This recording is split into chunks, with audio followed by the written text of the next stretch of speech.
Olá! Para a gente entender o que é documentação pedagógica, acho que primeiro a gente precisa pensar no conceito de documento.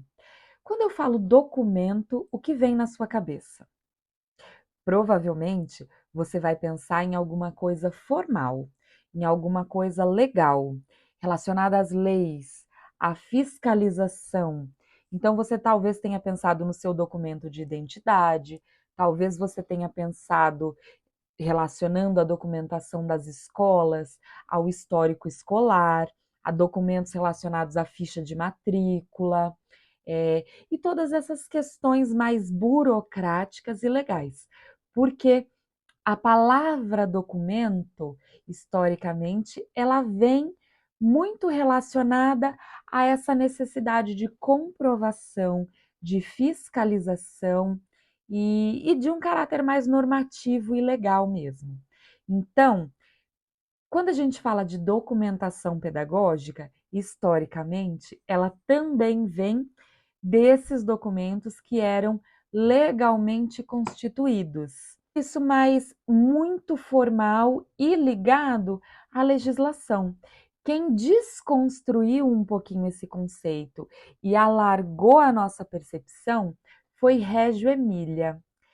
Que raio é Régio Emília? Se você não conhece, eu vou te explicar. Reggio Emília é uma cidadezinha na Itália que revolucionou a forma como a gente pensa a educação infantil. Essa cidade, que é bem pequena, tem um número restrito de escolas, passou por um período muito difícil e no momento de reconstrução dessa cidade, eles tiveram que se unir e eles repensaram a forma de fazer essa educação. E essa história toda está contada nesse livro aqui, que é As 100 Linguagens da Criança. É um livro antiguinho já, mas ainda muito válido para pensar a educação de infância e para pensar essa desconstrução de modo geral da nossa forma de entender a educação.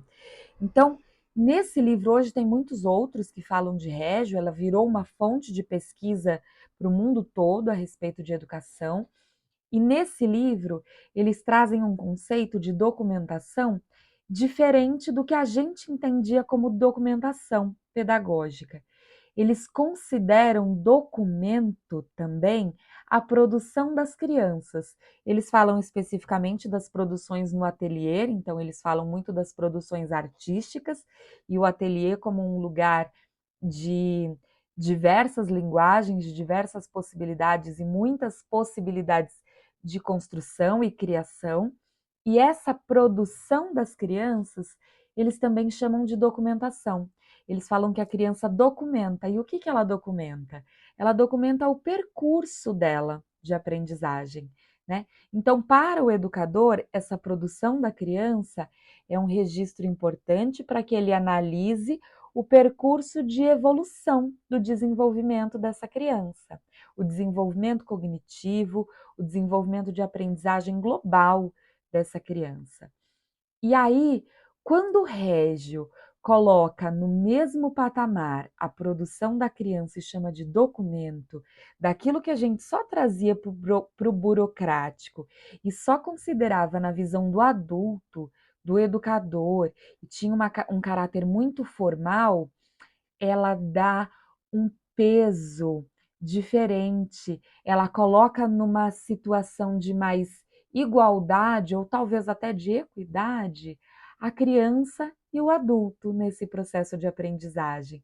Então, ela nos provoca a repensar uma série de conceitos e concepções enraizadas que a gente tinha. E essa forma de pensar que Régio nos provoca e nos traz, conversa muito com a concepção de educação, de criança e de escola que nós temos hoje, que é uma escola participativa, que não fala de hierarquia de educador e educando. Ela fala que a gente aprende e produz conhecimento na troca, na interligação, no juntos. Então, a partir disso, a gente pensa que essa produção da criança também é documento, que também é parte dessa documentação que a escola precisa ter.